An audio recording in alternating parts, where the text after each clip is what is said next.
R15M BS7 বাইকটির দাম আজকের ভিডিওতে আমি বলবো। চলুন আমরা জেনে নিই ইয়ামা R15M BS7 ইন্ডিয়ান ভার্সন বাইকটির দাম কত চলতেছে, আর এই বাইকটির মধ্যে আপনার কি কি আপডেট ফেসিলিটিস বা কি টেকনোলজি ইউজ করা হয়েছে সব কিছুই কিন্তু আপনারা কম বেশি জানেন, নতুন করে বলবো না। তবে আমি আপনাদের মাঝে শর্টকাট ভিডিও করে আপনাদের মাঝে আপডেট দাম কত সেটাই আমি বলে দেবো সারা বাংলাদেশে কত চলতেছে।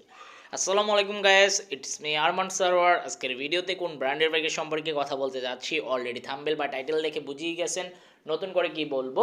তবে এখনো পর্যন্ত যারা আরমান সারোয়ার ইউটিউব চ্যানেলটি সাবস্ক্রাইব করেন নাই তারা অবশ্যই আরমান সারোয়ার ইউটিউব চ্যানেলটি সাবস্ক্রাইব করে ফেলবেন যেন পরবর্তী আপডেট নোটিফিকেশন পেয়ে যান। বন্ধুরা, ইয়ামা R15M BS7 বাইকটি কিন্তু বাংলাদেশের বাজারে ব্যাপক চাহিদা, তো আপনার অবশ্যই ইয়ামা R15M BS7 বাইকটি বুঝে শুনে ক্রয় করাই উত্তম। বর্তমানে আমি আপনার আজকে যে ভিডিওটি করতেছি বর্তমান বাজার মূল্য চলতেছে সারা বাংলাদেশে আনঅফিসিয়াল শোরুমে ইয়ামা R15M BS7 বাইকটির দাম 5,60,000 থেকে 5,65,000 টাকা পর্যন্ত দাম চাইতেছে।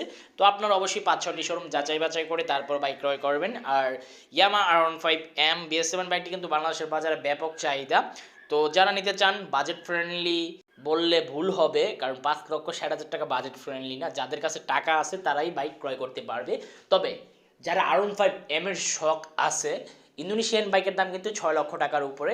এই জন্য আপনারা একটু কম প্রাইসে যদি নিতে চান তাহলে ইন্ডিয়ান R15M BS7 বাইকটি আপনারা নিতে পারবেন।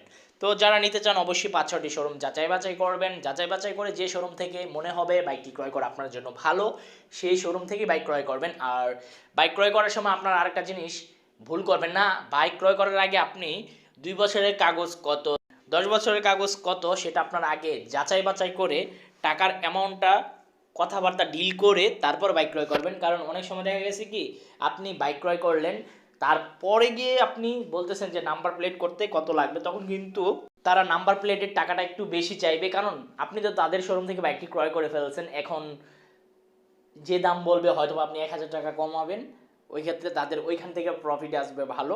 তো আপনার অবশ্যই এই জিনিসটি লক্ষ্য রেখে তারপর বাইক ক্রয় করবেন। এই ছিল আজকের ভিডিওর আপডেট ইনফরমেশন। দেখা হবে ইনশাল্লাহ পরবর্তী ভিডিওতে। সবাইকে অসংখ্য ধন্যবাদ। আল্লাহ হাফেজ।